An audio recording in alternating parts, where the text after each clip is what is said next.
Okay, as usual, let me know when you guys can hear me. That should be good. Both in the Moore's Law is Dead chat and I'm sorry, Discord and in the live chat here. Sorry for being late.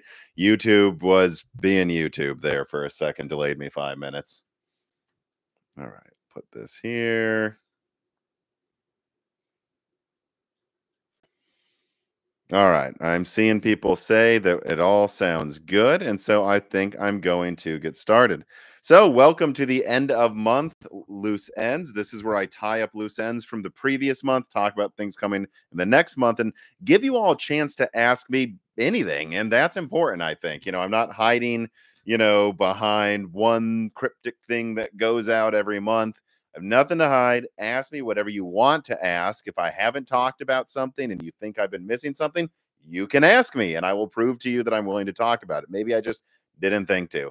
But actually, as has happened in a lot of live streams, I want to start with a leak and one that's pretty big. So I'm going to jump right into it, as I know people get annoyed when I bury my leaks in live streams or podcasts, even though there's timestamps. Apparently, people have trouble clicking on things.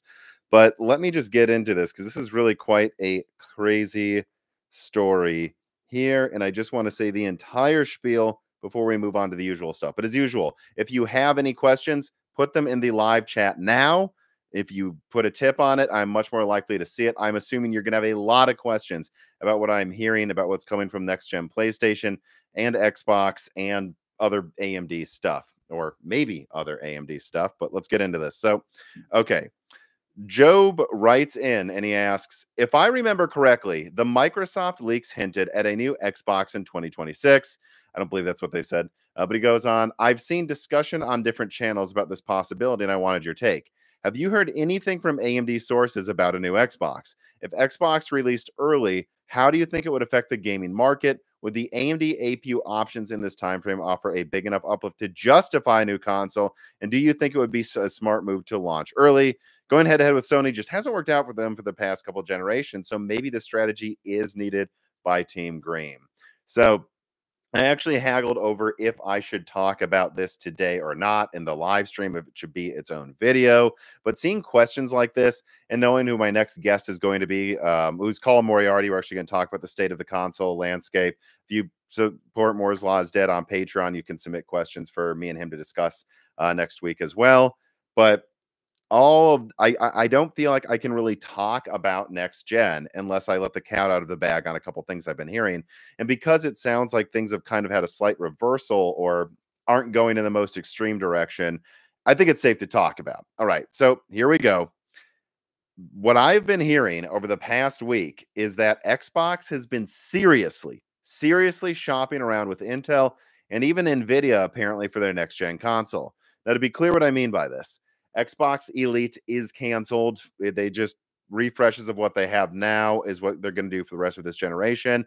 And then number two, as of 1 month ago, no next gen contract with AMD had been signed by Microsoft, or at least as of the past few months. I guess I can't say exactly sure when, but as of recent, no next gen contract had been signed with AMD yet by Microsoft. Meanwhile, to put things in context, as I've already leaked, there are multiple post PS5 contracts already signed between Sony and AMD, meaning that the PlayStation handheld, whether it comes out or not, it is in high level development. The PlayStation 6 is in deep development already. And that is really weird if Sony has two contracts with AMD already and Microsoft still has not signed one. Although I do need to put emphasis on exactly what's going on here. Microsoft does this every gen, I'm told. They shop around to try to get lower prices from AMD. Sony probably talks to other people, but from what I hear, Sony is kind of more loyal to AMD, less likely to pretend they're going to go with anybody else. And so at first, the people I talked to at AMD weren't that surprised by this. This is something Microsoft's been jerking AMD around for Surface projects and everything forever. So this isn't that new. What is weird about this time, though, are a couple of things. Number one, they were kind of ghosting AMD for a while, meaning this seemed more serious, or maybe they just weren't going to have a next gen console. And number two, from my contacts at Intel, they were gunning hard for this thing. And that's where I think this story gets really interesting here. Because yeah, Microsoft talks to everybody. I'm sure they've even gone to people we would have never imagined to get a quote on what they could make an Xbox for. But what I heard is basically Microsoft was shopping around more than they usually do between generations, and dragging their feet on telling AMD they're likely to select them. And Intel took this super, super, super, super seriously in a way that I don't think anyone else Microsoft was talking to took seriously. And I want to be clear about this because Intel saw this as a huge opportunity for them for two reasons. All right. So, number one, Pat Gelsinger apparently saw this as a Hail Mary pass for saving ARC. Like maybe this could be the thing that keeps developers optimizing their drivers for some sort of non-low end ARC device if they actually go to only integrated in the future. Like if you think about it, let's say Celestial and Druid ended up being tiles on Panther Lake and later only or something, right? Well, at least Intel could go to Microsoft, get a console, and still have developers optimizing for a stronger Intel graphics card so that if they do get the money and the desire to push harder with whatever Elf, I don't know, whatever comes after Druid, they've still got that developer buy-in. That was a big reason Pat actually jumped on this. Now, another reason is that Intel is desperate to get outside wins for their fabs. I know everyone talks about things like Nova Lake and, Granite Rapids and all of this stuff, but something, if you listen to earnings calls, Pat Gelsinger is constantly talking about how Intel has got to become a fab first company that competes directly with TSMC. They are desperate to get literally anyone to buy up capacity at their company. So, for two reasons, basically, Intel saw this as a Hail Mary pass for ARC if they could get an Xbox win. And then number two, it'd be like the biggest marketing win for Intel fabs ever. Like, even if they didn't get any other contracts outside of Intel at their fabs for years, they could say, hey, we're making an Xbox. So, look, people believe in Intel. People use Intel foundries. And every time someone would boot up an Xbox, they would see an Intel logo. That's like just that they're basically paying for marketing. But is the thing I've also heard is that the only reason Microsoft talked to Intel for a prolonged period of time is that Intel was basically going to give them the silicon, well, at least at cost, if not even a little below cost, that they were going to say, Phil, I'm going to promise you two things. Number one, we will make sure this launches on time. You can call me whenever you want. You can call our people whenever you want. We will stick to this. But number two, when we prove to you that we can make a next gen APU, guess what? We're also going to give you as much capacity as you need. That's the one thing that's really held back Sony actually from selling even more this gen, and Xbox to a lesser degree, at least early on, not really anymore, is TSMC capacity constraints. If Intel could promise Microsoft, maybe we need to use twice as much silicon at our fabs with an ARC architecture to match Sony. But what if we're willing to give you twice as much silicon for the same price as TSMC and promise you unlimited capacity? We're willing to do this because we need a win. We're willing to do this also because we need to fill up our fabs because we're really worried we're going to be underutilized soon. So, especially because of how much of TSMC's capacity they're buying up for their next gen architectures. It's just, what are they going to do with their own fabs? Well, maybe an Xbox. And so that is what was so crazy about this. However, here is where I back up to the I'm seeing some people hearing crackling issues here. Does it sound okay right now? I don't think there's really anything I can do if there's some crackling. Um, Sound in the video chat. Refresh your screens and sound in the video chat and in the live chat, please. All right. I see multiple people saying it's fine. I've seen other people say they have crackling and it's just their region. So, just always make sure you double check multiple streams before you say that. Anyways, though, let me wrap this up because I want to be very clear about what I'm leaking here today.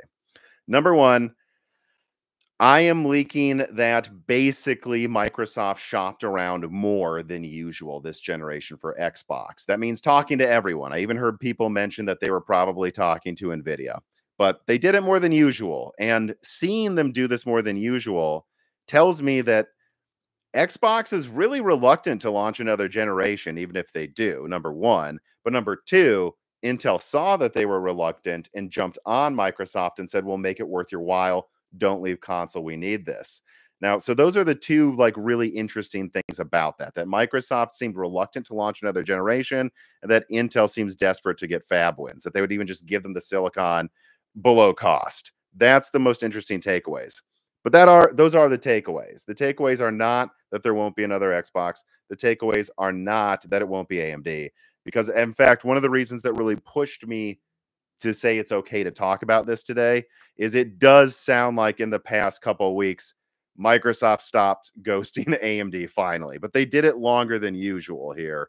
And so I do believe there will be another Xbox. I do believe it will use AMD, but the fact that I can't be 100%, maybe I'm 99%, I don't, well, let's not put a number on it, but the fact that there was any wobbling here at all, that's pretty crazy to me. That's really, really crazy, actually. So that is what I wanted to leak to all of you today.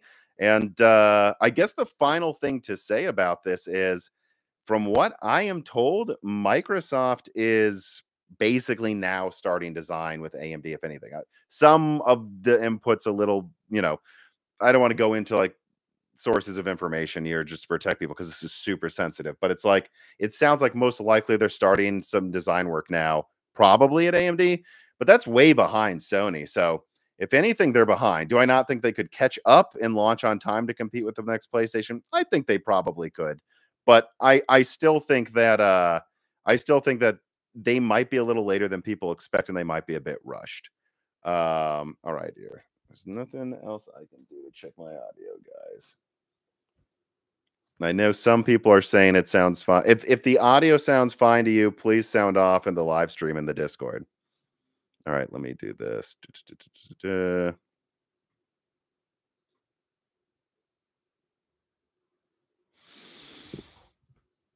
It sometimes sounds fine, otherwise crackling. Fine, fine. Only when you get close. All right, let me move this back. YouTube's been a real disaster for me today. So I'll just try to be a little carefuler here. And of course, it's when I'm doing a huge leak that there is crackling. Thanks, YouTube. Intro leak. Okay. So I guess let me just summarize one more time what I'm talking about here, because I don't want people to misquote me, because boy have they liked to doing that in the past week. But basically, Microsoft really did consider not going back to AMD. First reason is that they don't seem like they were sure they wanted to do another generation.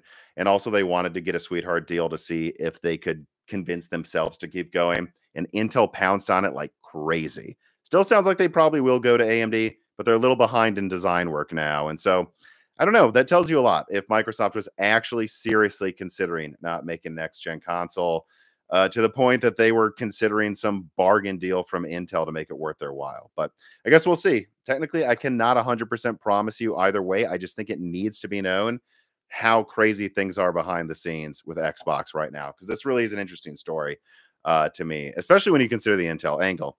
All righty here. Let me now move on to the sponsor. All right, and get those tipped questions in. I'm through the first leak. I actually have one more leak here, but I want to get to the sponsor spot. So, as always, this live stream is sponsored by Micro Center. Micro Center is one of the best places to shop in the world, but if you're in the US, really most of the Eastern US, to be honest, like if you can even get to one within a couple hours, it's the place to go to do your new build. I mean, they've got 32 gigabytes of RAM for free with a 7800X 3D, which I want to emphasize why that's so crazy. That's not like, I don't know, a year ago when they were giving away 16 gigabytes with like a 7900X that wasn't selling as well.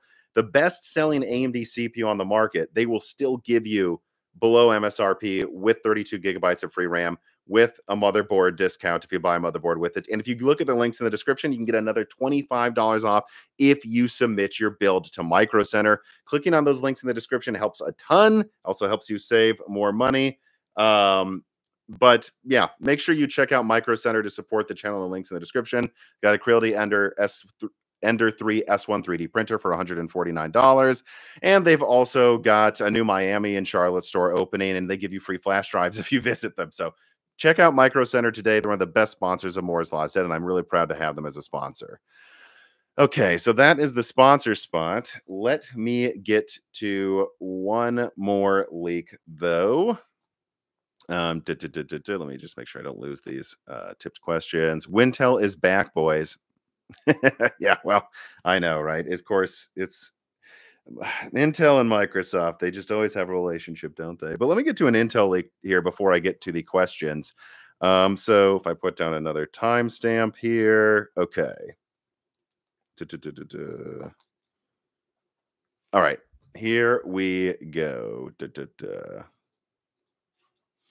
All right, here we go. So Arrow Lake may. So yeah, I've been talking to people about Arrow Lake. I've got a big Intel leak coming out fairly soon, people.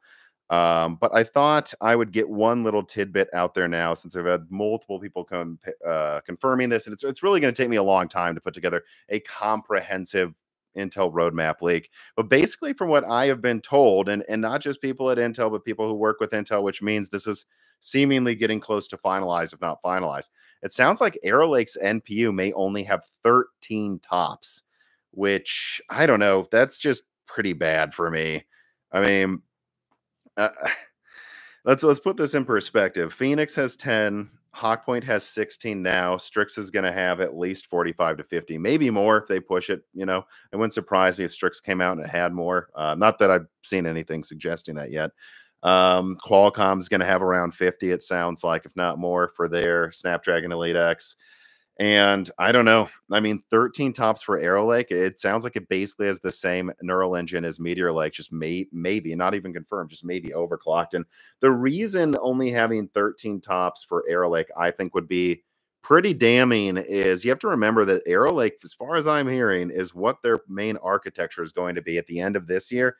And then there will be a refresh at the end of next year. So this is it until maybe late 2026. Most of their chips may only have sub 20 tops. And yeah, I mean, it's bad. I mean, this is like Microsoft going out there and already saying we need more than 40. So it's pretty bad. I don't have much else to say about it, except that I don't know. It's clear to me when you look at the changes to my Strix roadmap that you can see that AMD was planning to do like 40 tops for Strix Halo and 20 tops for Strix. And then at the last minute, they redid things and they went to 16 for Hawk Point and then 50 for both Halo and Strix Point. And I don't know how Intel thinks they're going to get by if they stick with like 13 tops till late 2026. I know Lunar Lake's going to have like 40 to 55 tops, or it's somewhere in there from what I'm hearing. But Lunar Lake will not be most of their volume. It's just not going to be. And I don't know. I don't know. I would hope. I've talked to people. I'm like, could they have another chiplet? But the problem is Lunar Lake's organization and platform is different than Arrow Lake. So they can't just put the Lunar Lake IP block or chiplet into Arrow Lake, from what I'm hearing. They just can't do it. They would have to redesign one from the ground up. And actually, from what I'm hearing at AMD, is the whole, you know what? I guess I haven't heard this explicitly, but I could read in between the lines. I can tell you this. To me, it seems like the way the way AMD does design is much more automated and much more contained for each IP block. So they'll have a team make this IP block, this IP block, this IP block, and then implement it together. And because of that, my suspicion is that they were always pushing for around 40 to 50 tops for Strix Halo. They saw how big AI would be for Windows 12, and they went copy, paste, copy. Like they may have even copy and pasted a version of Strix's old AI engine into Hawkpoint, is if I had to guess, to be honest. And then they just took Halo and put that into everything else. Doesn't seem like Intel can really do that as easily. And so I will say this: if Arrow Lake has 13 tops, that just tells you there's something pervasively slow about the design at Intel, because this is big. And if they only do 13 tops, that's bad. So all I can tell you is that is what they are talking to OEMs about. That's what's on some stuff. I don't know, guys. Hopefully they can change that. But if they can't, I actually think the bigger issue is that they couldn't even change it last minute as well. All right, let me see here. Well, so I just saw someone in the live chat say that's the entire point of chiplets is to be able to switch things around. I honestly think the biggest thing Intel sees in chiplets is having node diversity. And that's kind of where they stopped with it from what I'm hearing. Or not from what I'm hearing, just from what I'm seeing actually as an outsider. It's not an inside source. It's just me reading between the lines. Okay. Okay. Let me know. Hopefully the mic sounds okay. Let me move on to some more questions here from people. Let me see here. Who do you think? Okay, I guess I'll answer this question first before I get to the real ones. Nori SS writes in, thank you for the tip. And he asks, who do you think Intel, AMD, or Nvidia want to be president of the United States come 2025? Um, I don't think they honestly care in this circumstance. I think they know that whatever is going on, there's going to be many more issues geopolitically this time than domestically. And domestically, the economy really, I don't think so. I don't think it's simple as we want this guy or that guy. And I'm not going to get into why I think they would deep down want one or the other because that is not what I want to talk about today. All right. Okay, we got a question here that's a tipped one for RDNA 3. So let me get through one more Intel question before I move on to that. Actually, we'll just switch right to Radeon from here. Chris Rich writes in and says, I'm sure there'll be plenty of discussion this year about the future of the 8800X 3D versus 99 or 99. I think it'll be 9800X 3D versus the 5900K performance battle. But putting aside who might take the performance crown, do you see any chance Intel could be price competitive with Zen 5X? Oh, Zen 5X 3D for top end gaming? I think it's plausible. I honestly think anything is possible right now from what I'm hearing with Intel and Zen 5. I just wouldn't bet on it because everyone at AMD right now seems super confident about Zen 5's competitiveness, even if it's not what the hype monsters are hoping for. It still sounds really good. So I don't think AMD's worried. Having said that, though, I just get the feeling Intel has more of an opening this time than ever before. Well, I'm sorry, than ever before, than they did the last couple gens. Like, I think they have a chance here with Arrow Lake, with Granite Rapids to really make a difference. And we'll just have to see.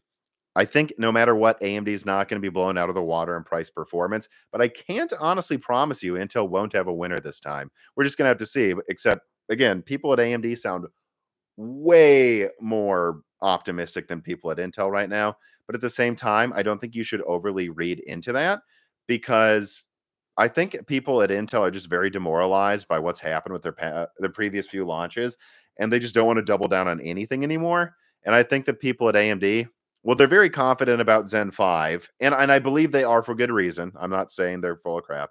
They were confident about RDNA 3, like crazy confident about RDNA 3, and until about 2 months before it came out. So things can change, and I think Intel might have a chance here. But do I? So to answer your question directly, Chris Rich, do I think Intel could be price competitive with Zen 5X 3D? I think they could be. I think the bigger issue for Intel is that they're launching after Zen 5, and you're going to need to buy a new platform. And so even if it was price performance the same and had had better multi-threading, I mean, I don't know. Or is anyone going to care if you need to buy a new platform and they already bought the 9800X 3D 3 months before Arrow Lake came out? I think that's the bigger issue for Intel. So I think for Arrow Lake to really be a huge success, it needs to be a real home run. That's what I think.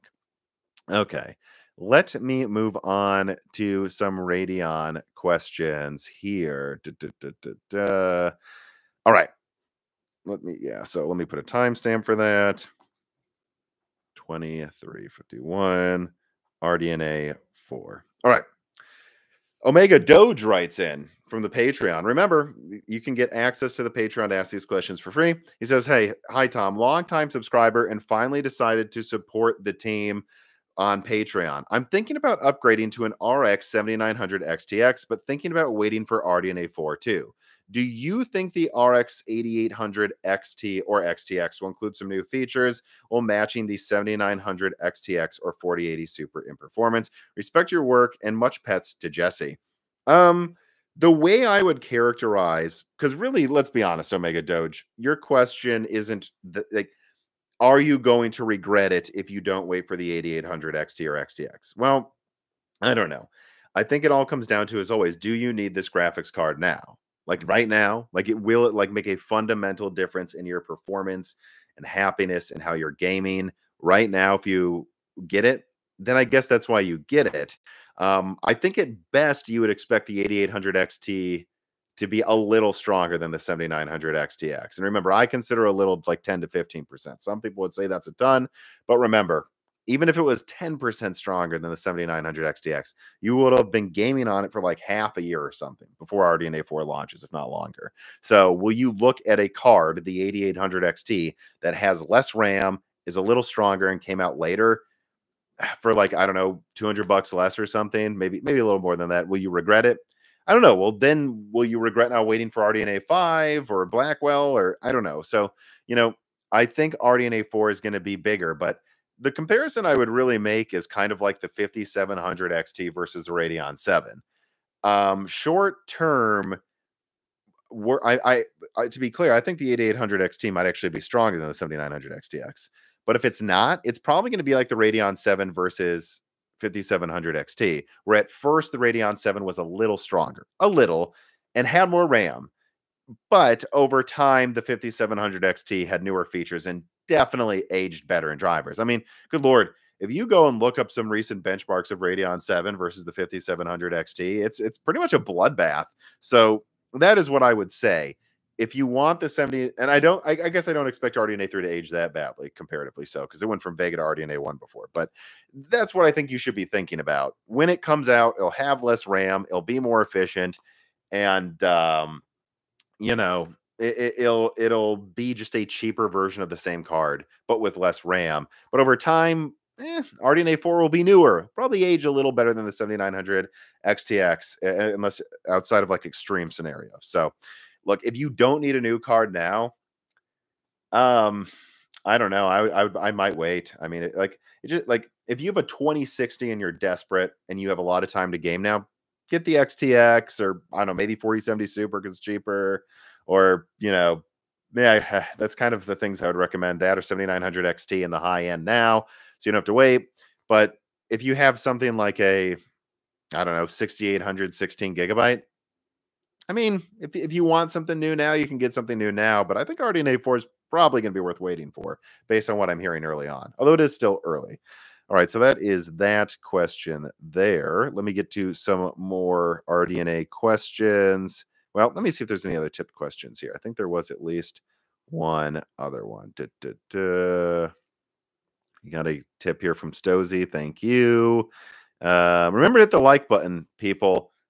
We've got over 1,000 people watching the stream. I actually do believe, by the way, I will be ending the stream earlier than usual, like within an hour or so. So it'll be like an hour to an hour and a half long. So if you have a tipped question, put it in now. But let me see here. DJ Aftershock writes in and says, it's been radio silence on Falcon Shores.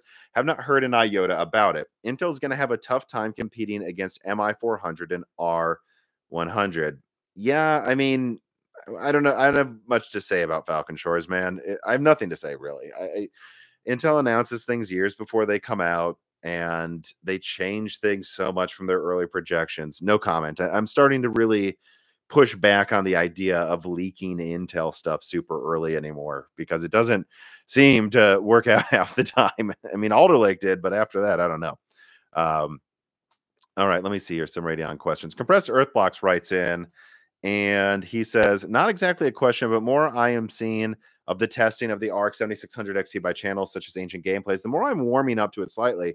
Well, I don't think it's exciting. I still believe the $300 point would have made it much more exciting and moved the needle further. I'm seeing great tuning potential and bins out of this versus the 7600 as well.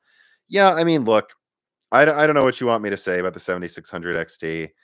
If you want, if the 4060 is 10% more than a 7600, yeah, I choose the 4060. Uses less energy as DLSS. Ray tracing, I'd say, is debatable how actually much it wins in that, based on it being an 8 gigabyte card. But I'd pay 10% more for a 4060 over a 7600. But the thing is, I would also pay more than 10% more for 16 gigabytes of RAM. And the 7600 XT is actually at stock, and apparently even overclocked to overclock quite a bit, like a good 10% faster than the 4060 in rasterization. And I don't think ray tracing is that much of a factor at this price point. So given the RAM, it's a fair price for the amount of RAM it gives you, I think. People have been saying they want a 16 gigabyte card for cheap for a long time. This is how much it costs to make it, people. Would it have been better if it was cheaper? Yeah.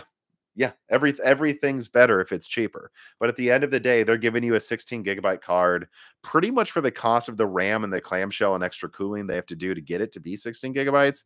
So they're not raking you over the coals for it. And if you want 16 gigabytes for the lowest price you can get, this is what it costs to make it.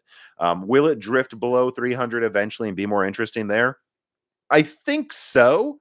I think it'll be like the 30, 60, 12 gigabyte where like finally it started selling crazy once it got below 300. But at the end of the day, I, if there is no 6,800 16 gigabytes for under 400 anymore, which I think they're basically sold out, that was the killer deal, in my opinion, for a long time.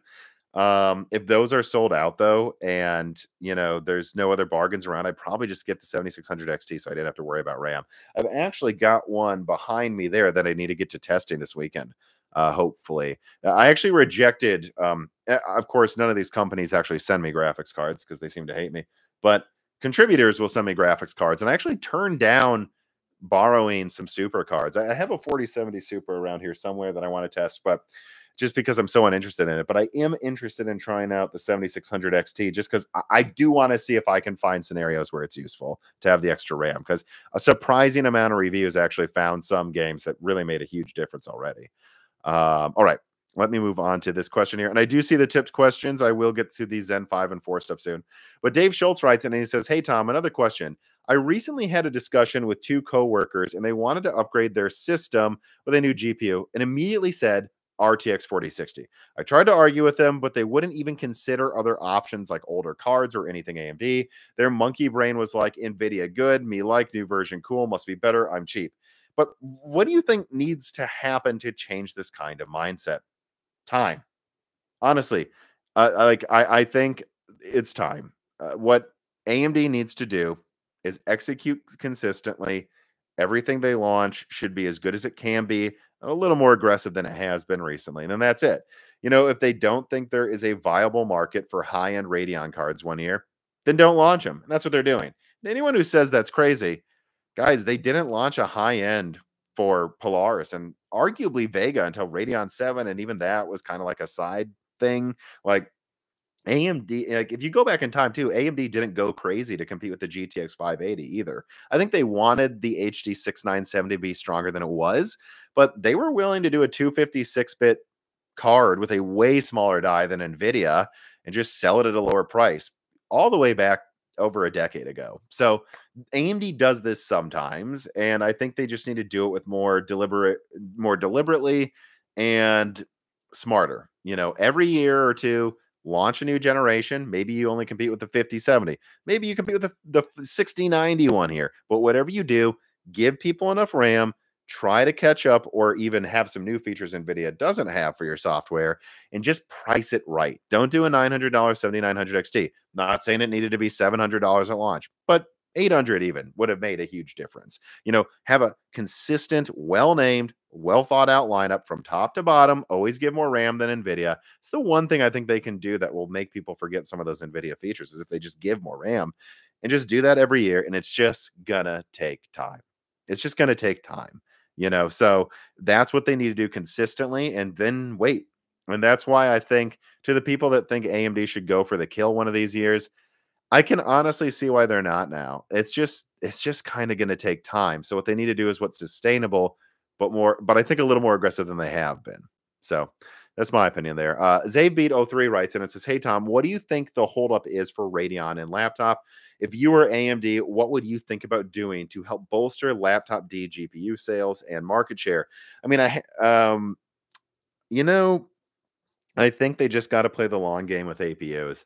I think at the end of the day, something's happened here where NVIDIA, the mind share is up for debate. I saw those polls out of Hardware Unboxed that, if anything, suggested Radeon mind share is going up this year, even in dedicated graphics on desktop.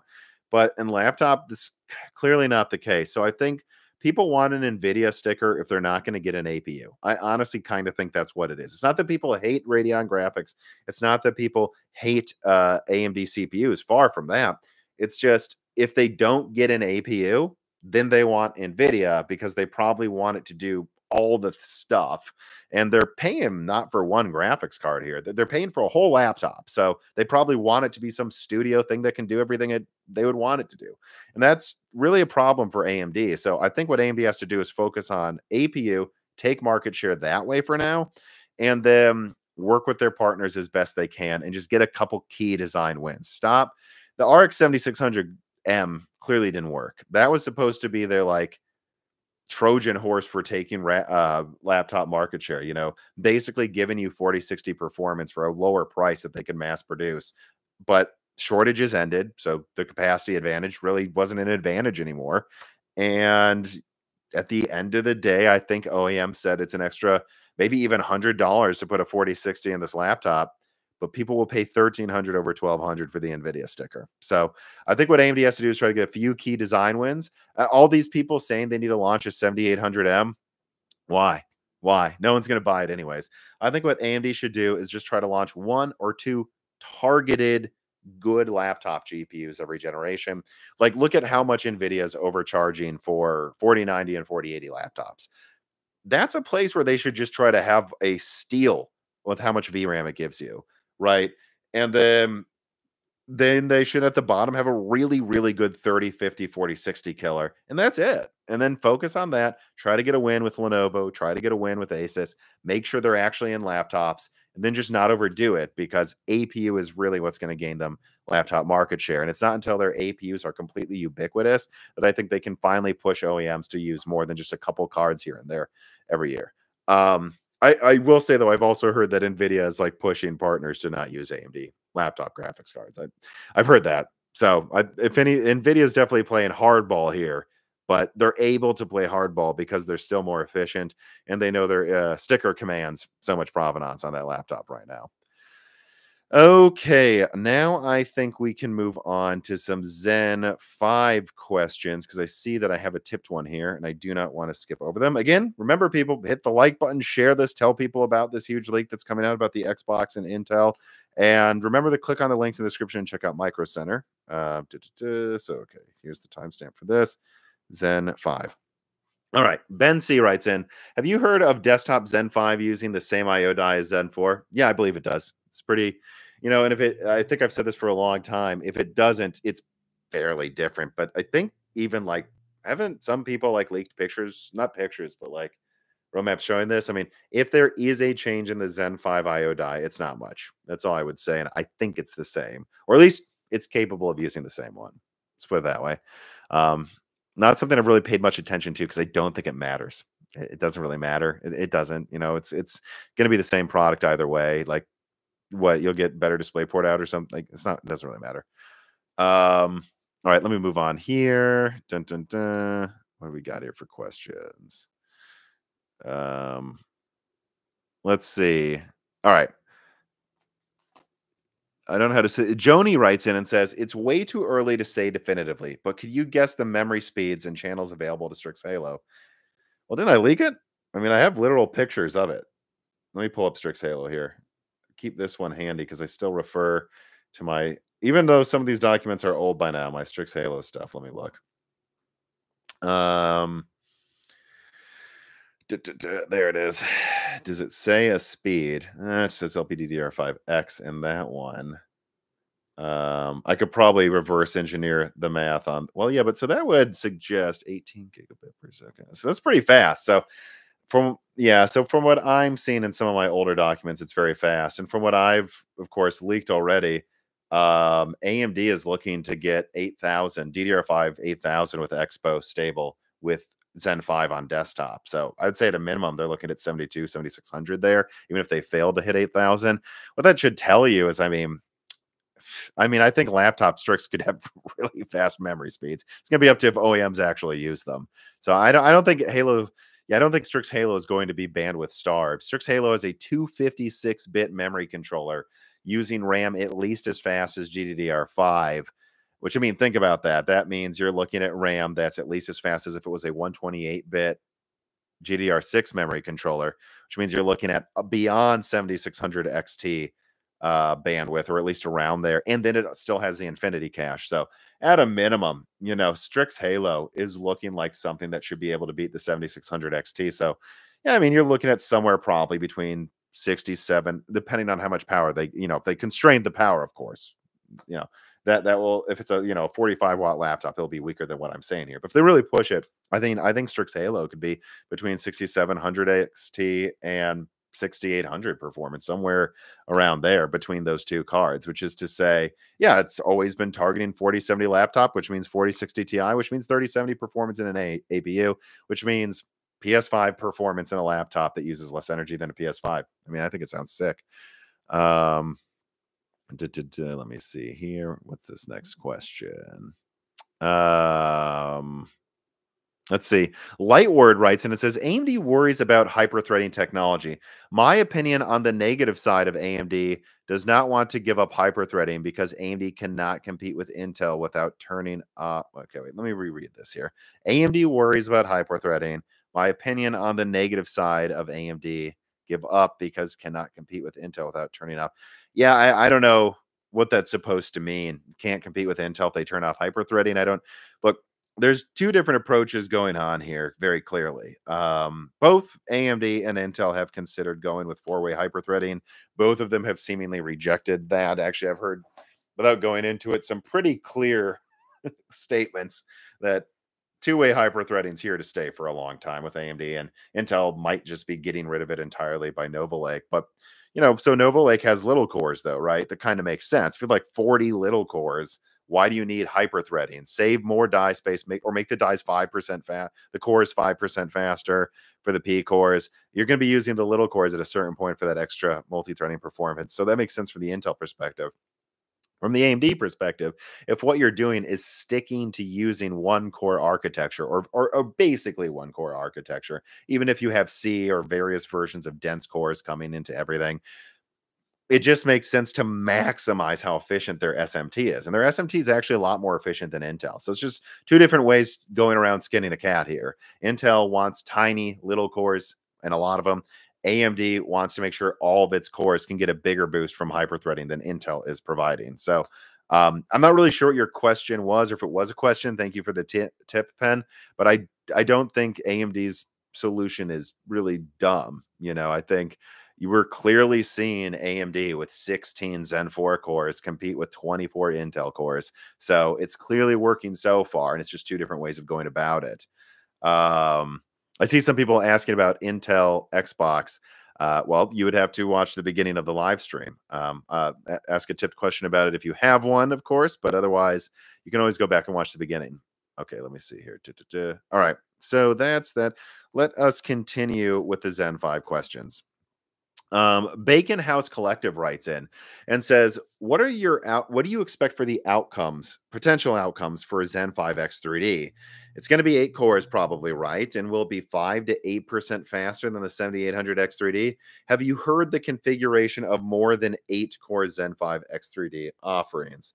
Well, I don't think they made the final decision on full segmentation for Zen 5 yet. So again, don't bet that they're going to have 8 big, well, they're all big cores, but like 8 Zen 5 and 16 Zen 5C cores yet.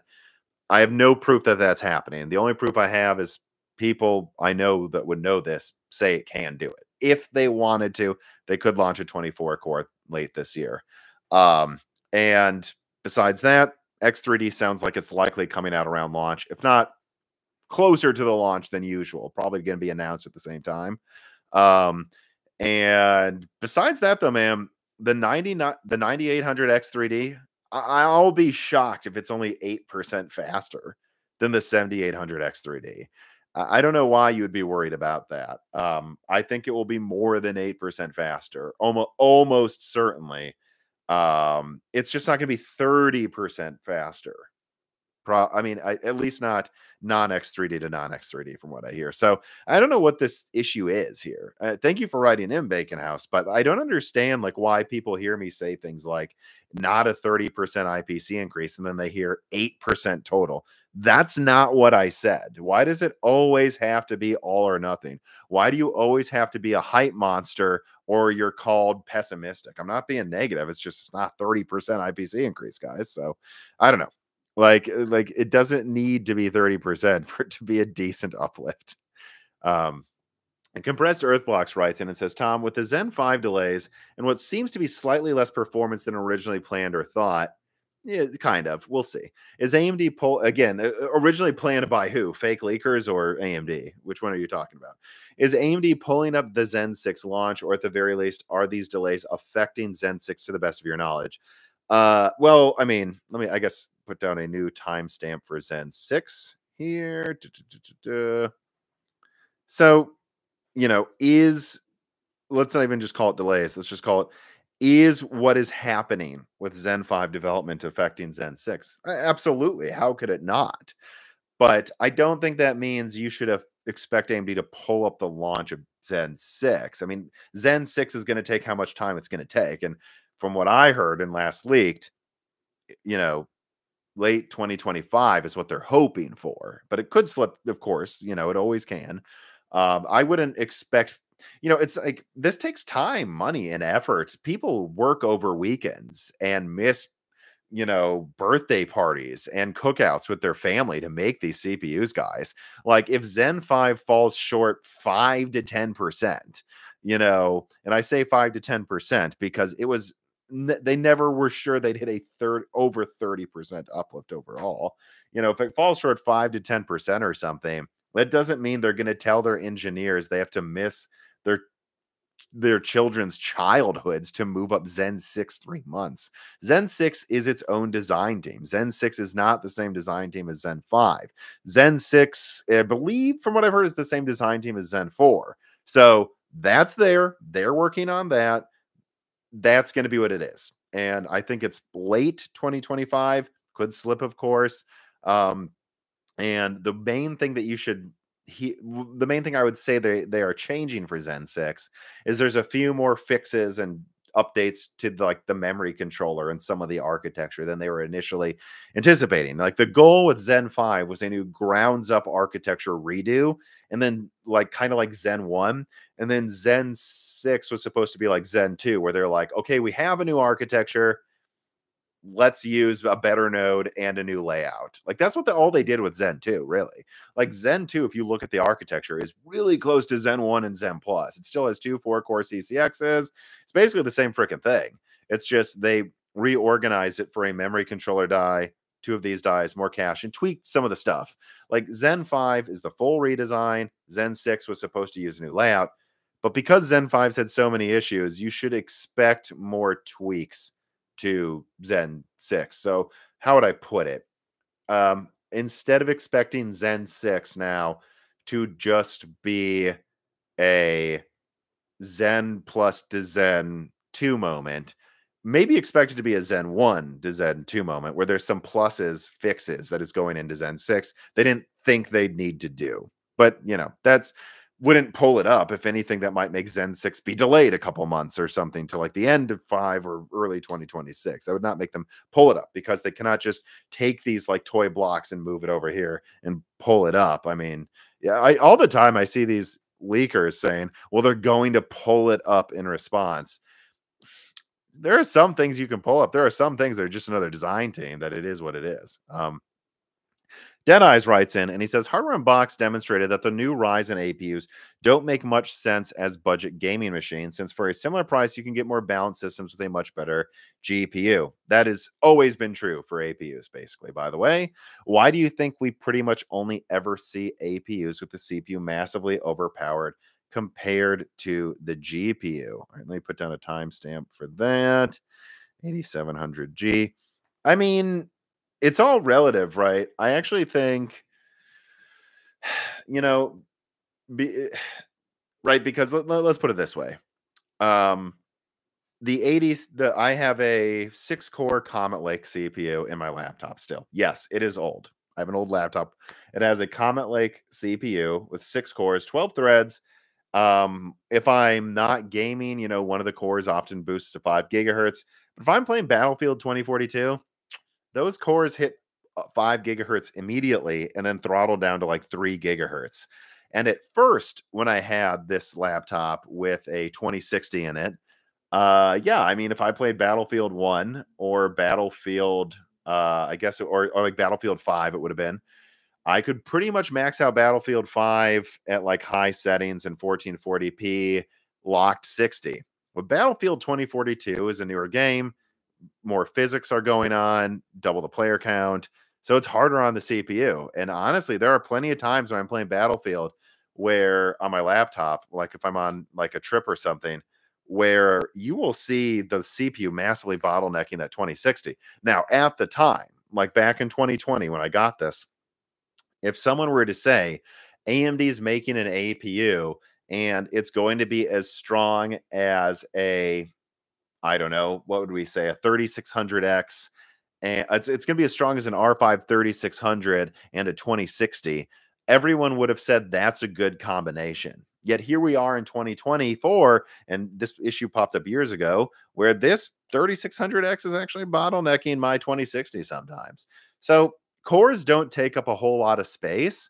And I think AMD knows that if it takes another 10, 20 millimeters squared to give an APU 8 cores instead of 6, you almost want to do that for longevity and marketing reasons, right? Like that's honestly a big reason I think they do it. And they also know that most of the time their APU will be paired with an Nvidia GPU, and therefore it would be a good idea to pair more CPU power with it in case it has to power a 4090. Like then yeah, you need those 8 cores, not just 6. So that, and until AMD has the money to make a bunch of different APUs, they have to make sure their CPUs and laptop are overkill so that if they're paired with a graphics card, they don't suck. But that's about to change. So this question makes a lot more sense to me a couple of years ago. And I used to get them back then where I would say, well, they know it's going to be paired with a graphics card most of the time. But this time, that's still true. But they're working on Strix Halo, where, I mean, they want, they're going to have that super GPU there for that. And if you were to say, well, yeah, but that still seems like overkill. Right, but giving 16 cores to Strix Halo means that they can sell this as a mobile Threadripper, right? Think about it. Strix Halo is a 256-bit memory controller. It might be capable of like half a terabyte to a terabyte of RAM with 256-bit. I mean, with that many memory channels, 16 cores. To me, that sounds like a mobile Threadripper in the making, not just something you can use for everything else. And so again, there always just seems to be a reason for AMD to go. In the case of the Strix, or in the case of Phoenix, let's give it 8 cores, right? Because it'll be paired with a graphics card a lot of the time. It's worth the extra 10, 20 millimeter squared of die space. And then with Strix Halo, it's like, it's worth giving it 16 full cores so we can sell it as Threadripper. I mean, come on. So there just always seems to be a reason for AMD to give them more. The one thing I would say is that's not always true, though. Van Gogh in the Steam Deck has 4 Zen 2 cores and 8 compute units. And it sounds like Kraken, well, it's actually probably going to be pretty similar to, we'll see. But, like they are probably every couple of years going to make both the Halo one that has the integrated graphics that are strong enough for the CPU, but then they're also going to have the Van Gogh, Airy, maybe Kraken or some version of Kraken that comes out variant that is for the low end weaker CPU with like a low-end GPU built in. I think they're going to keep making both of those, but their main bread and butter is always going to be these like CPUs that are overpowered for marketing reasons and paired with 50, 60s or whatever it is next year. So all right, I think I took plenty of time to answer that question. Nicholas Buckner writes in and he says, how is AMD perceived by its partners? Micro Center appears pleasing enough to bundle and launch exclusives. AIBs and do-it-yourself retailers appear to like margins AMD presents. Yeah, but laptop integration for CPU and especially DGPU appears to be a losing battle. CPU, no, it's not. They're doing fine in CPU and laptop. One of your earlier videos mentioned laptop makers suddenly came to the realization that Meteor Lake was late, costly, and not that much better than Raptor Lake. If worse, according to them, and rushed to buy AMD CPUs due to feeling burned by having a single source of CPUs. Well, all right, let's back up here for a second. Um, Nicholas Buckner, they didn't just rush to put Phoenix in like you see these Lenovo laptops that popped up out of nowhere with Phoenix upgrades. And it was about the month Meteor Lake was supposed to come out. Did they go there because they felt burned by Meteor Lake? I guess, but it was also because they needed something, right? They needed a better laptop. They needed a 2023 update for back to school, and Intel clearly wasn't going to give it to them. So that's why they went to Phoenix. It's not just feeling burned. They probably would have done it to a certain extent anyways because they had to. But anyways, going on to the rest of the question, he says, but there seems to be no similar realization solely relying upon NVIDIA is the same mistake just with DGPUs. Well, that's because it hasn't been a mistake for them. NVIDIA launches their graphics cards when they say they will, and they perform like they tell their partners they will. So could they be making the same mistake with NVIDIA and laptop? No, because NVIDIA's actually launching good products on time. So it's not like, could it turn into an Intel situation? I mean, look, anything's possible in the future, but I don't think anytime in the short term, So, anyways, final question he has is, does AMD aspire to make entire products like Apple if the middlemen are too slow? No, I don't think so. I think they've seen that screw over people as well. I think what AMD wants is to win the Surface from Microsoft. Of course, now we see Microsoft talking to Intel about an Xbox. So every time I see AMD get up their hopes for Microsoft partnerships, I just sit here and I go, "All right, AMD, I certainly I'm rooting for you, but how many times has it's like a bad ex? How many times has Microsoft screwed you over, AMD? I mean, hey, good luck, but I feel like I've seen this before." But what that tells you is if AMD did win the Surface, that's a big deal. Like that's a deal that they've been trying to get for a long time. And if anything, that suggests a real shift in the market. All righty. Let me continue to scroll down here. Make sure I didn't miss any tip questions. Oh, I think I see a couple of them. Yes, I do. Remember, hit the like button and click on the links, people. Could AMD have, after the end of Zen 3, made a global foundries DDR5 controller for ultra low budget CPUs like R3 or just end the relay? I mean, I'm sure Global Foundries could have made a DDR5 memory controller for Zen 4, but they chose to go with TSMC, both for the better relationship and maybe it just worked better.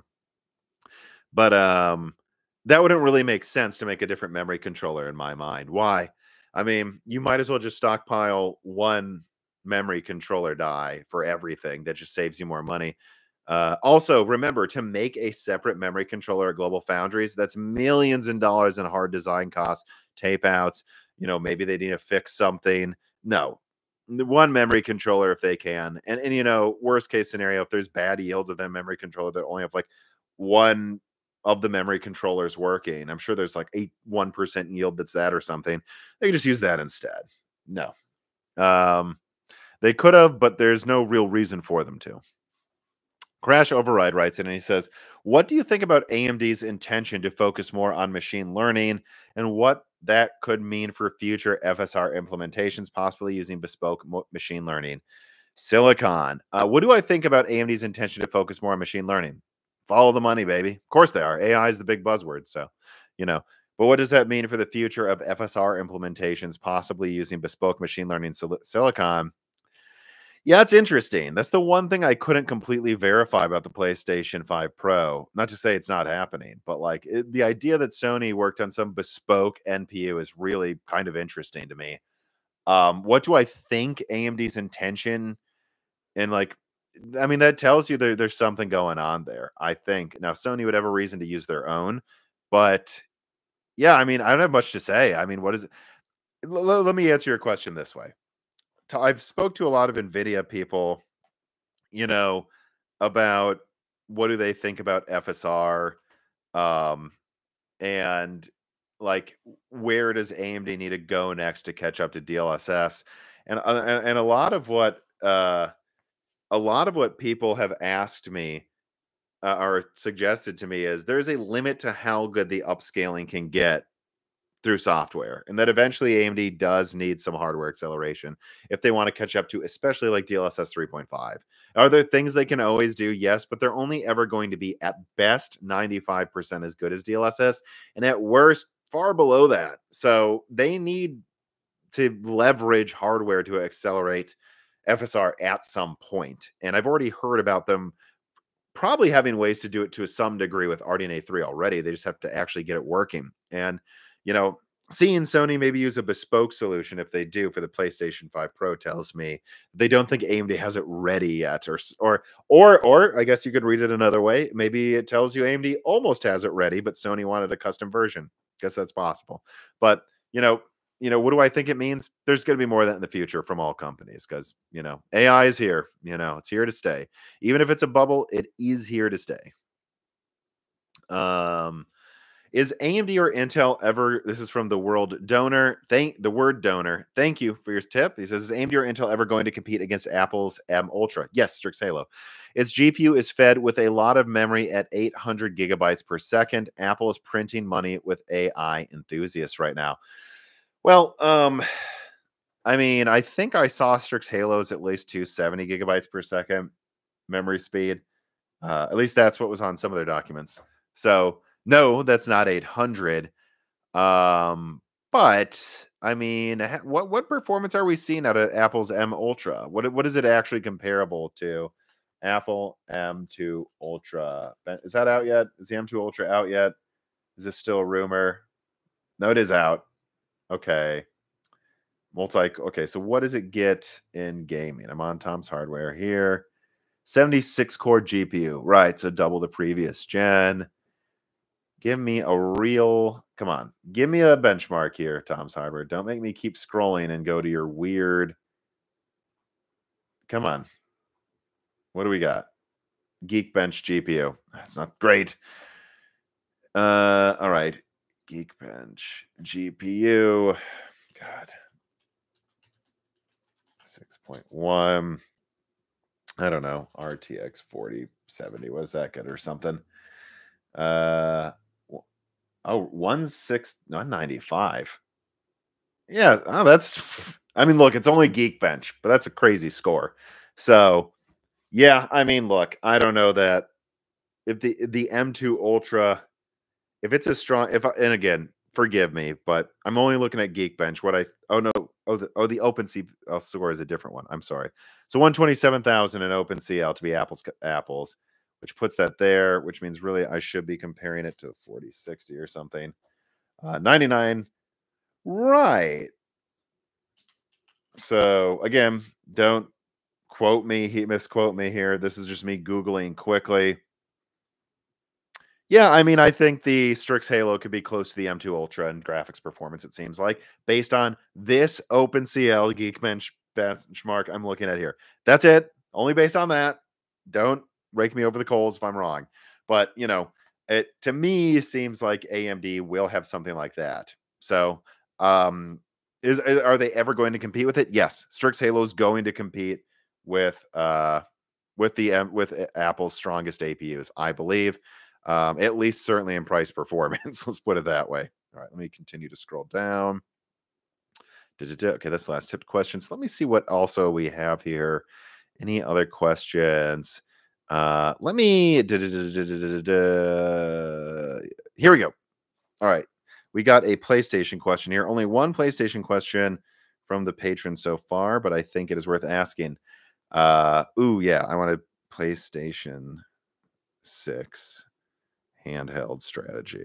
I do think this is something worth talking about because, it's always interesting to watch how websites decide to quote my leaks. Like some of them just, no offense, some of them clearly run with the narrative they want it to be. Like even if I spend 5 minutes saying, just to be clear, I don't think it's necessarily this, their article will just be, it's definitely this because one part of it suggested a thing. But, Anyways, Dave Schultz writes in and says, "Hey Tom, about your last week with the Vita 2, which no, I don't think it'll be called the Vita 2. Do you think we could see a similar scenario as with the Xbox Series S versus X, the PS5 being the more powerful variant, where the Vita 2 would in theory be a much weaker version for 720p? Yes, but for PlayStation 6. Like, I think the goal with any new PlayStation handheld that comes out in the next 4 years is going to be that if it were to come out sooner rather than later, clearly then the goal is to run PlayStation 4 games that are digital natively. And also, Sony would talk to developers and basically say, hey, you see this PlayStation handheld we're working on? It's actually the same architecture as the PS5 Pro. It is it's like a 1/3 PS5 Pro, basically.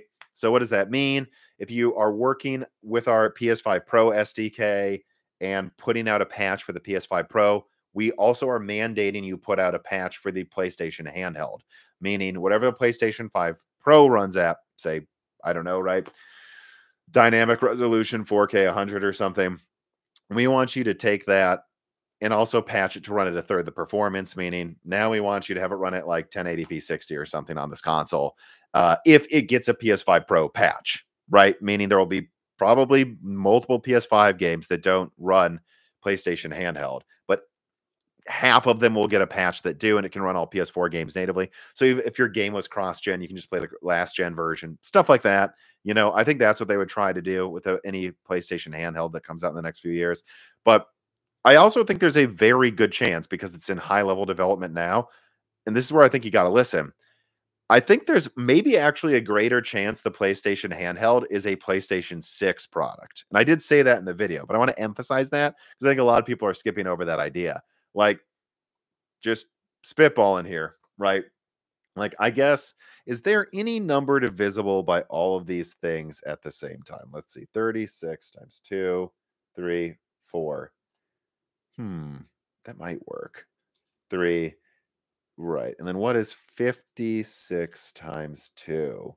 All right. Now, is that divisible by 18?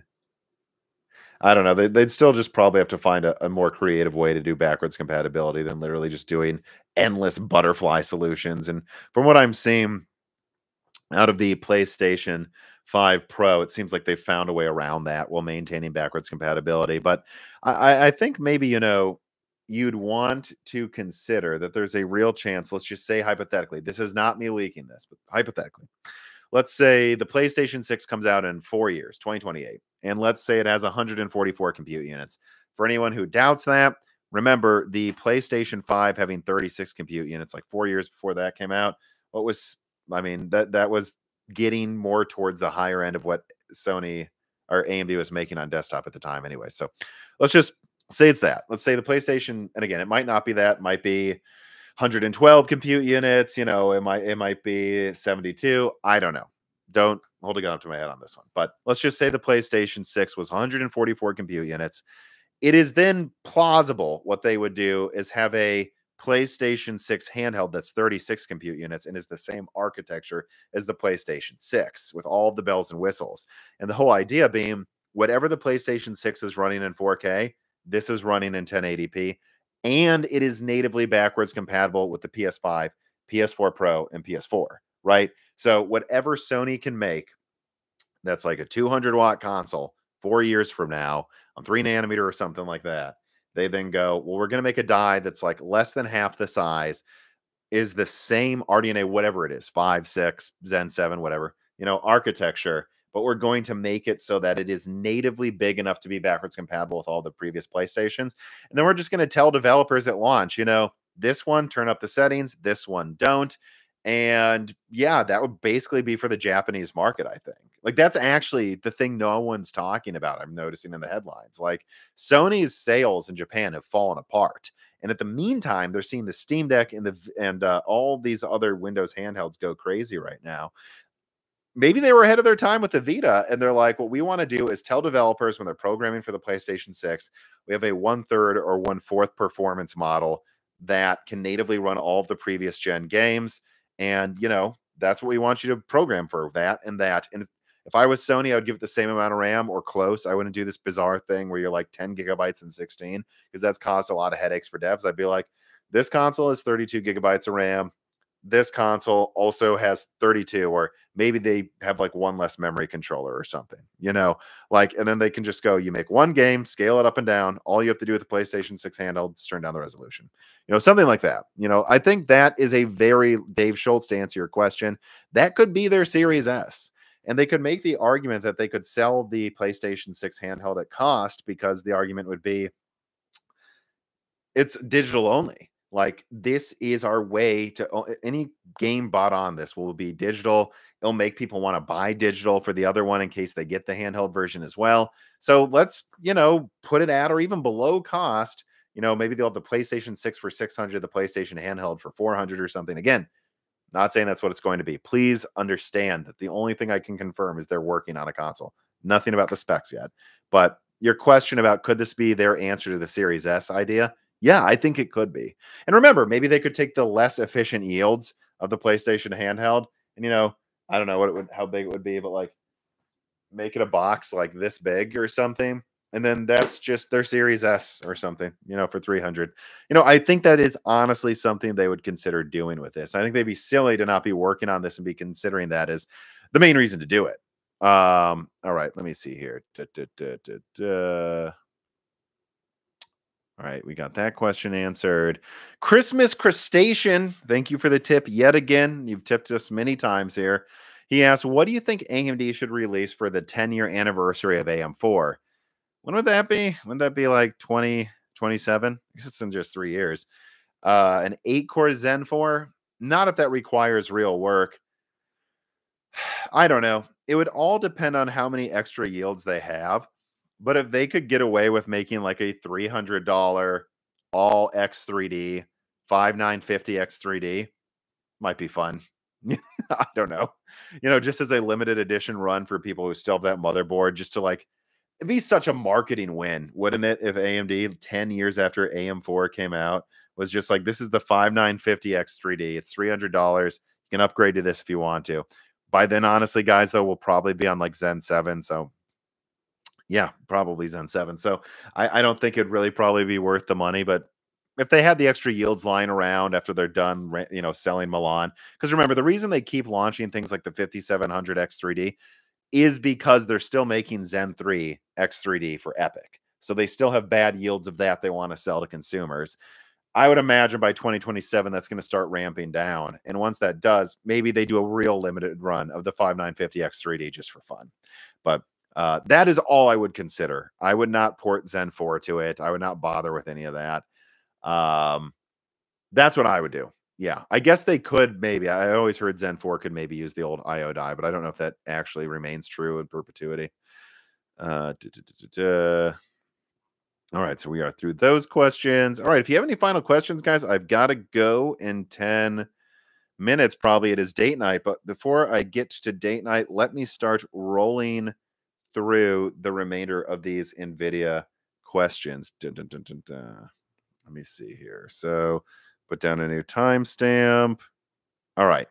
Chris Rich writes in and he says, what do you think NVIDIA's internal goals were for the Super Series? It seems to me that it was more of an excuse to keep prices as high as they possibly can, and that they'd rather lose market share than cut margins. Well, the goal with the Super Series, I honestly think, was just to adjust.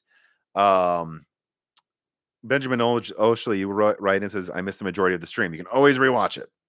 Anyways, though, I think the goal of the NVIDIA Super Series was NVIDIA just was adjusting yields to 2024 realities. RAM prices are down from 2022 when Lovelace launched. They're up from 2023, but they are down from 2022. So RAM's a bit cheaper. Okay. Also, yields have improved. They've probably got more binnings. They've probably been able to stockpile those 4070 Ti Super drag yields of 8103 for years now. And that's time. That's it. It's just time. It's time to do it.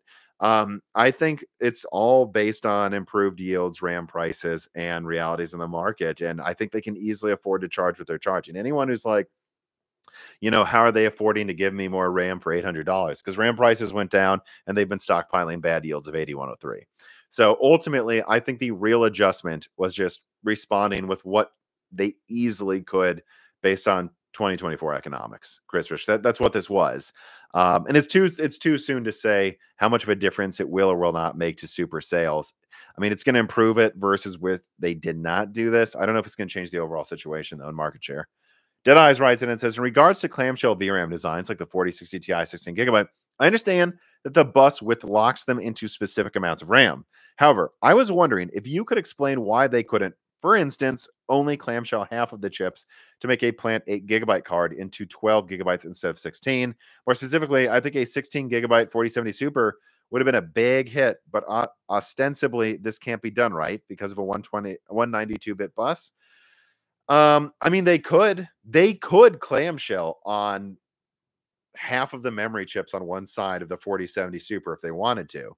But what you've got to understand is that if they did that, they would have a split memory setup like what the Series X and Series S have. And that's been a huge kneecap to performance. You have to remember, 192-bit, it's not just some abstract number. There are a multiple of bits with separate memory controllers to actual physical chips, right? So if they were to go to 16 gigabytes over 192-bit, what does that mean? Like a third of their memory controllers. It's not one memory controller. A third of their memory controllers would now have access to double the RAM, and the others wouldn't. Meaning there's a certain degree of extra data you could sneak in there. But eventually, if they filled up, those part of their memory controllers would be working double time and lower performance. And that's what we saw with the 970. It was a more extreme example because of the crossbar there, but and it's also what we saw about it with the GTX 660. Go look it up. GTX 660, 660 Ti had 2 gigabytes of RAM over a 192-bit bus. They didn't use clamshell to do this, but it's basically the same thing. A couple of their memory controllers had double capacity VRAM to get to 2 gigabytes, but the drivers in the game were always trying to keep it within 1.5 gigabytes because the second they went towards 2 gigabytes, there was a performance hit. And if they ever got near the full 2 gigabytes, there was a massive performance hit. So it's not something they couldn't do.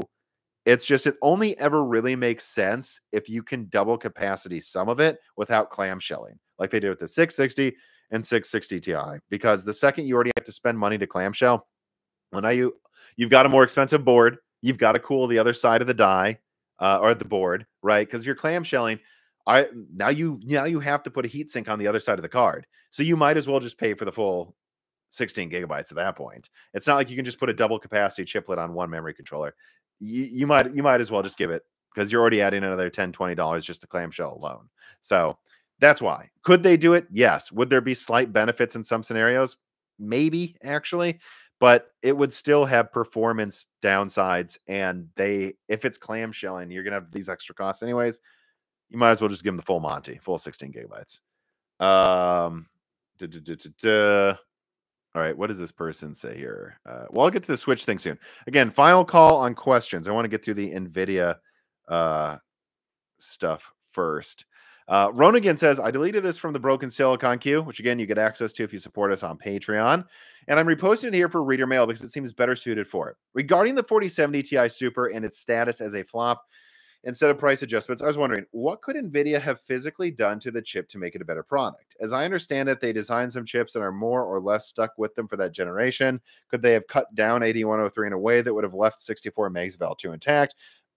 Maybe, but how many yields do they have of that? Because I think it's clear the 4070 Ti Super has been the bottom yields or near bottom yields for 8103 for the past 2 years that Nvidia has just been taking and putting aside in case they wanted to do this launch. So they were always going to do a yield that captured all the defects. Remember what this means. There may be some yields where 10% of the die doesn't work, but half of the cache doesn't work. There may be some yields where 5% of the die doesn't work, but maybe the memory controller can't get as fast and a third of the cache doesn't work. Then there are some yields where 30% of the die doesn't work. So what they're going to do is they're going to say, well, we've already covered all of this stuff here. Let's make one bad yield that captures all of the worst yields together. 4070 Ti Super. So what could they have done differently? This was probably always what it was going to be. And I asked someone at Nvidia about this today. They said it was always going to have 48 megabytes of L2, by the way. This wasn't like some last minute cut. but how much could they have actually changed? Honestly, the most they could have done, I think, is give it full 4080 boards, and clocked it higher because if you look at the efficiency stuff, it's clear they cheaped out on some of the power regulators, so it's less efficient than the 4080 than you expected it to be. So the most they could have done is used faster RAM and higher clocks to get it closer to that assumed 15% performance increase. But at the end of the day, I'm just going to say it fell short. When I ask people about it, they're like, not, I don't know what to, it fell short. Anyone can say whatever they want. It fell short. It definitely fell short of what they expected, what they told us to expect, what they told their partners to expect. At launch day, it's clear like a week before launch, they were like, oh, this isn't as good as we thought it would be. So this is what it was always going to be. And I just think that the L2 nerf, compared to what they were benchmarking in-house, made a far bigger difference than they were expecting. That's what I think. All right, let me see here. Got someone saying I missed a question. Oh, I did miss a question. Yeah. I set it aside and forgot it.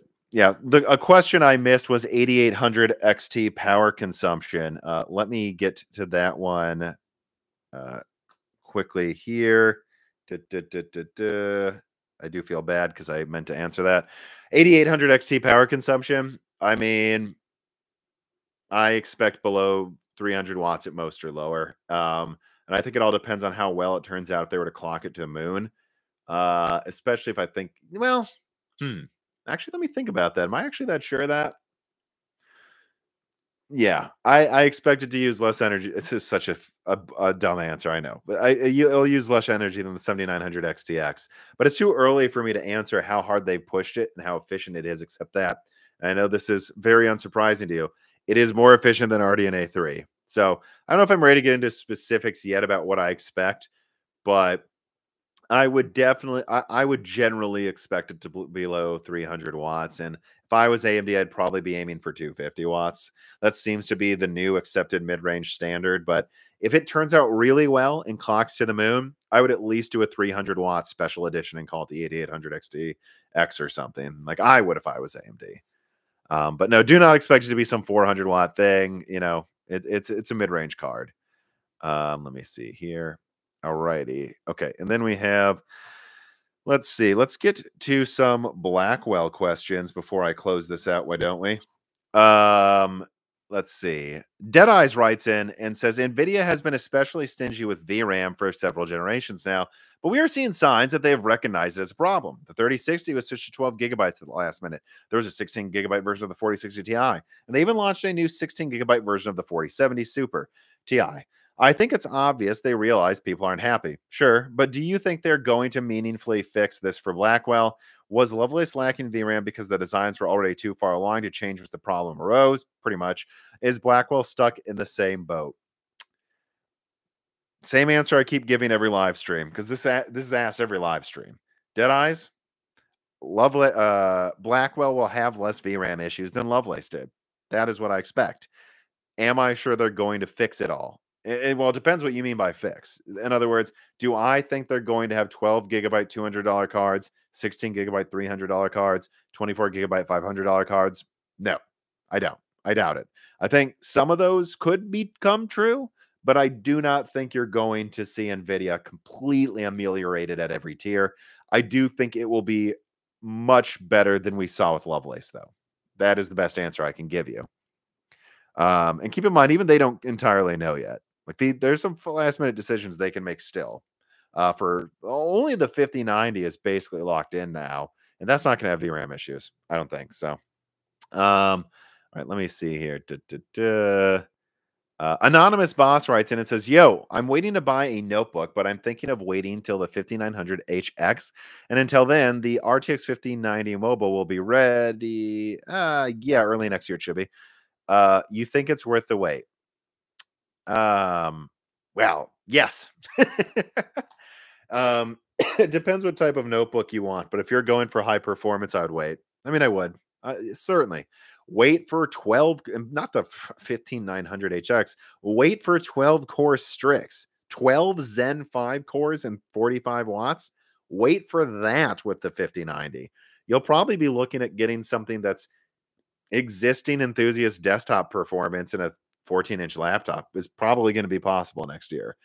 Wait for that. And if not that, Strix Halo. I mean, yeah, wait for that. If your laptop's still working, I'm generally waiting for that. I might get a Hawk Point tablet or something. Uh, then just get that. So I wait for like Zen 6 Halo or something. But if you're someone that wants that level of performance, I think it's worth waiting if you're happy. If your laptop's falling apart, if there's a good deal, then get that. Why not wait? But otherwise, yeah. Okay, let me see here. Got one more question from patrons. R3D Love writes, and it says the quarterly earnings report had come out recently where Reuters reported that they were disappointing quarterly earnings results from Microsoft and Google owner Alphabet concerning AI. Have you heard anything from Nvidia or AMD about how they are feeling about the AI and the AI market at the moment, and if they are looking to make any course corrections in the coming years according to it? How soon do you think the AI bubble may pop? Love your work. You do. Take care. The AI bubble's already uh, popping a little bit right now. But, yes and no, it is. It's not an endless ramp to the sky that's exponential, I don't think. I think we're seeing that. At the same time, you're seeing AMD report good sales for MI300, though the lead times for Hopper have dropped. Hopper's still selling well. I mean, you're still seeing the AI market booming. So, do they really talk about it much? Honestly, no. They really don't. They think AI is here to stay, and any bubble popping, they're not too concerned with it right now. That's what I think they think. Right now, they are just guns blazing about it. For HTS and 65. All right, let's see. So that is all of the Patreon questions, I believe it is. All right, let me double check the Discord for 5 minutes here. And also look at that. Yeah, Dead says the minis forum Hawk Point coming soon. Oh yeah, that's something I'm very interested in. I've partnered with Minis Forum on ads before, and I really like their products generally speaking. So yeah, you can bet that I will be looking at that. Let's see here. I guess while I wait for any last minute questions, let me just recap the Xbox thing one more time so that people who misquote me are clearly misquoting me. What am I sure about this Xbox Intel thing? Intel tried to get an Xbox win, and they tried to get an Xbox win, and Microsoft was shopping around to get lower prices with AMD. And Microsoft does this all the time. But from what I heard, they did this for longer than usual. And there were a lot of people wondering if Microsoft was about to cancel the next gen Xbox. And Intel saw this and offered Microsoft a sweetheart deal because they need something to fill up their fabs. And it would be a pretty big mind share win, both so Pat Gelsinger in an earnings call can go, we're making the Xbox. We have outside clients. He would be doing that. And he'd say AMD's in the rear view mirror. Now we're making the Xbox. And then also they could fill up their capacity because they're having a hard time filling it right now. And then that could be like the lifeline that saves driver development for ARC or stronger than integrated ARC. So that's what Intel is trying to do. Having said that, I still think it's most likely there's a next gen Xbox at AMD. It's just, you need to know that Microsoft is starting their design work late for the next gen Xbox. And it's kind of crazy to me that they started design work, if they have by now, after Sony was already working on 2 more consoles. So that tells you they're a bit late to the party, and it may be a rushed thing. But that's all I can say about it. It's just a crazy story for the most part. But it tells you how reluctant Microsoft was, and it tells you how desperate Intel is for outside buyers, that they would give Microsoft silicon for not for free, but at cost or near free, just for that marketing win. At a certain point, I don't know if they could even afford that. We'll see. All right. Anonymous Boss writes in. He says, I'm waiting for Intel because MSI makes the biggest notebooks and most powerful with Intel CPUs. Yeah, MSI, from what I hear, is kind of snubbing AMD lately, actually, is what I hear about MSI in a lot of departments, a lot of segments. But yeah, Anonymous Boss says with the Intel CPUs, it's probably because of a contract, so it's okay and it's worth the wait. Again, Definitely wait if you want Intel then. I think Arrow Lake and Lunar Lake are gonna be far better than what we have now. Hopefully, at least, I mean, they gotta be if they wanna survive as a company. So, I mean, if you're insisting on Intel, definitely wait till the first half of next year. Definitely, anonymous boss. Um, duh, duh, duh. All right. Duh, duh, duh. So I think that's pretty much everything. Yeah, I think that's everything. This has been an above average stream, at least when it comes to viewers live. Again, remember, hit the like button, double check that you're subscribed to this channel, and consider joining the Patreon. You can get, ad-free content like die shrinks every other week, like multiple hour-long bonus videos with no ads in them ever. And you also get to ask me questions, guest questions. Colin Moriarty from Sacred Symbols is coming on the podcast for an X Broken Silicon. We will be talking about these Xbox and PlayStation leaks in detail and how we think about the current business model for AAA gaming. Join the Patreon, ask Colin questions. And besides that, click the links in the description. Thank you for watching. Thank you for listening. And please enjoy your weekend.